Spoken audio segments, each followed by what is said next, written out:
नमस्कार, स्वागत है आपका द न्यूज पर। मैं हूं आपके साथ शेरिन। 2024 में होने वाले लोकसभा चुनाव के लिए फिर एक बार बीकेयू के किसान नेता राकेश टिकैत ने जो है वो 2024 के लोकसभा चुनावों को लेकर बड़ी भविष्यवाणी कर दी है। जी हां, जो राकेश टिकैत अभी तक भारतीय जनता पार्टी और मोदी सरकार के खिलाफ कर रहे थे धरना प्रदर्शन, आज उन्हीं राकेश टिकैत ने बड़ी भविष्यवाणी करते हुए कहा है कि 2024 में फिर एक बार बनेगी भारतीय जनता पार्टी की सरकार। बीजेपी 2024 में फिर एक बार सत्ता में वापसी करेगी। इसी के साथ राकेश टिकैत ने प्रधानमंत्री नरेंद्र मोदी को लेकर जो है वो भी भविष्यवाणी करी है और कहा है कि पहले प्रधानमंत्री नरेंद्र मोदी जो है वो फिर एक बार 2024 में जो है वो प्रधानमंत्री बनेंगे और फिर यहां से हटकर जो है वो राष्ट्रपति बनेंगे।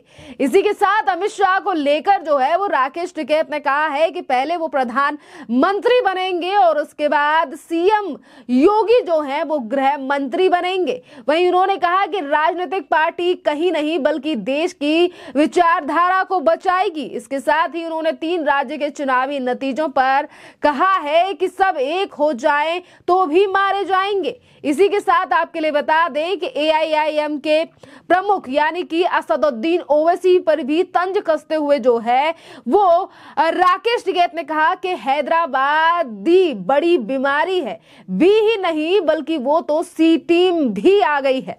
यानी कि एक तरफ महागठबंधन के ऊपर ये बड़ा हमला जो है वो राकेश टिकैत ने बोला है और कहा है कि सिर्फ बी टीम ही नहीं बल्कि अब तो तीसरी टीम असदुद्दीन ओवैसी की भी है। अब देखना अहम रहेगा जिस तरीके से अब रुख होया या फिर हम कहेंगे तेवर बदलते हुए नजर आ रहे हैं राकेश टिकैत के।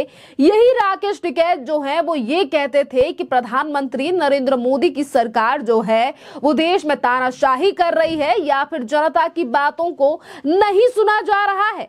पर आज जिस तरीके से 5 राज्यों के चुनाव हुए हैं, 3 में भारतीय जनता पार्टी ने मेजॉरिटी यानी कि प्रचंड जीत हासिल की है, जिसके बाद कई लोगों के तेवर बदलते हुए नजर आ रहे हैं। एक तरफ कांग्रेस के नेता जो है वो ये कह रहे हैं कि इन 3 राज्यों में अगर कांग्रेस की हार हुई है तो ये कोई ईवीएम, हम कब तक ईवीएम के ऊपर जो है वो ठीकरा फोड़ेंगे। ये तो जो सीनियर लीडर हैं उनकी गलती की वजह से ही कांग्रेस जो है वो गर्त में जा रही है। और ये बात जो है ये बात कही गई है मल्लिकार्जुन खड़गे के बेटे की तरफ से। देखिए किस तरीके से जो है एक तरफ कांग्रेस के जो अब युवा नेता कहें या फिर हम कहें कि जो अब नए नेता आ रहे हैं या फिर जो नई पीढ़ी है वो ये मान रही है कि कहीं ना कहीं पार्टियों में ही कहीं गलती है जिसकी वजह से चुनाव हार रही है पार्टियां। तो वहीं दूसरी तरफ आज कुछ लोग ऐसे भी हैं जो ईवीएम का सहारा लेकर लगातार केंद्र सरकार पर हमला बोलते हुए नजर आते हैं जब किसी राज्य में उनकी हार हो जाती है। और अब बात करते हैं राकेश टिकैत की। फिर एक बार राकेश टिकैत आज जो है वो प्रधानमंत्री नरेंद्र मोदी को लेकर इस तरीके से बात कर रहे हैं और ये कह रहे हैं कि प्रधानमंत्री नरेंद्र मोदी की सरकार जो है वो 2024 में आएगी, गठबंधन का कुछ नहीं होने वाला है। जो गठबंधन में 27 से ज्यादा पार्टियां हैं, जो गठबंधन लगातार इस बात की आवाजें लगा रहा है, लगातार इस बात को कह रहा है कि 2024 में मोदी सरकार का सत्ता पलट देंगे, मोदी सरकार का तख्त हिल जाएगा क्योंकि 27 पार्टियां एक हुई हैं, क्योंकि देश में तानाशाही है या फिर लोकतंत्र को खत्म कर दिया गया है केंद्र सरकार के द्वारा।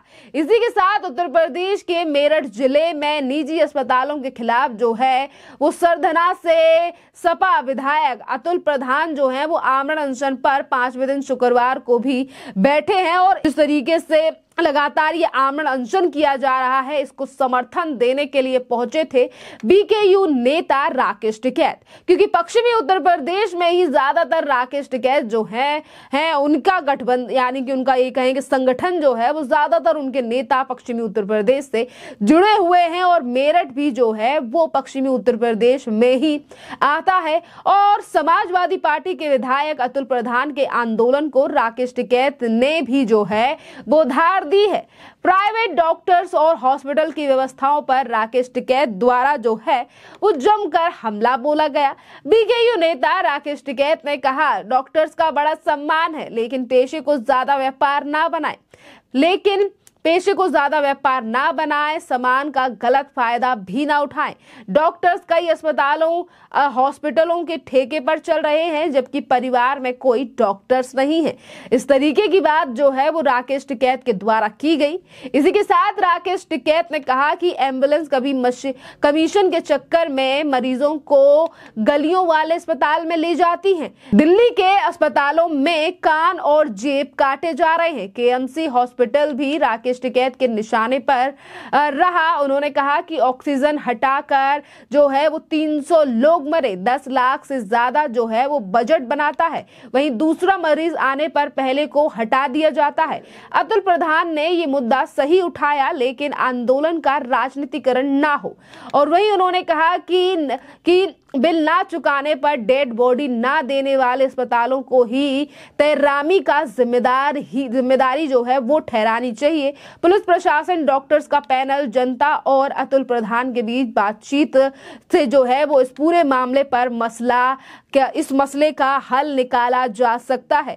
यानी कि आप देख सकते हैं कि जहां एक तरफ समाजवादी पार्टी के विधायक अगर एक तरफ धरना प्रदर्शन कर रहे हैं या फिर हम कहेंगे आमरण अनशन कर रहे हैं, राकेश टिकैत वहां पर पहुंचे तो, पर जिस तरीके से उनकी बोली भाषा, इस पूरे मीडिया के सामने जो भी बातें कही गई, इसमें इन शब्दों का बहुत ज्यादा जो है इस तरीके की जो बातें बोली गई हैं, इस बार हम कह सकते हैं कि कहीं ना कहीं राकेश टिकैत जो हैं वो अब केंद्र सरकार यानी कि बीजेपी की तरफ झुकते हुए नजर आ रहे हैं। और ये पहली बार नहीं है, वो कई बार जो है वो उत्तर प्रदेश के सीएम योगी आदित्यनाथ की तारीफ भी कर चुके हैं। हमने पिछले ही दिनों देखा था कि किस तरीके से राकेश टिकैत ने पहले भी कहा था कि 2024 में जो है वो भारतीय जनता पार्टी रिपीट करेगी।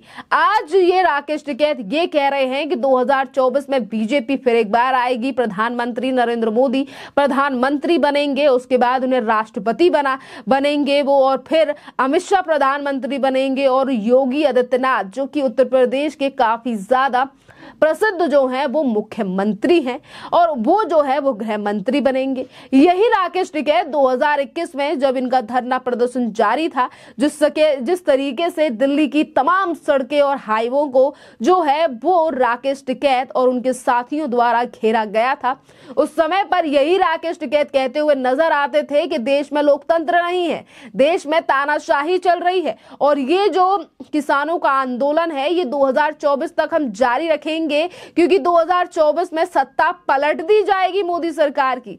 इस तरीके से बातें करने वाले राकेश टिकैत और ये तक कहते थे कि 2024 में बीजेपी आएगी, पर बेईमानी से आज वो उन्हीं नेताओं की तारीफ करते हुए नजर आ रहे हैं। तो अब देखना अहम रहेगा कि आखिरकार राकेश टिकैत की क्या प्लानिंग है और किस तरीके से वो आज भारतीय जनता पार्टी के ऊपर अपना झुकाव जो है वो दिखाते हुए नजर आ रहे हैं, क्योंकि राकेश टिकैत की जो छवि है वो किसान आंदोलन से ही निकल कर आई, और उसी से ज्यादा मजबूती जो है वो राकेश टिकैत के लिए मिली। उससे पहले भी उन्होंने उत्तर प्रदेश से चुनाव लड़ा, पर ज्यादा सीटें नहीं मिली थी। अब देखना अहम रहेगा क्या राकेश टिकैत 2024 में कहीं चुनाव लड़ने की तैयारी तो नहीं कर रहे हैं। वैसे उनका अगर बैकग्राउंड देखा जाए तो वो राजनीति से ही जुड़ा हुआ है, जिस तरीके से वो कई बार चुनाव भी लड़ चुके हैं। इस पूरे मामले पर आप लोगों की जो भी राय हो आप हमें कमेंट कर जरूर बताइए। धन्यवाद।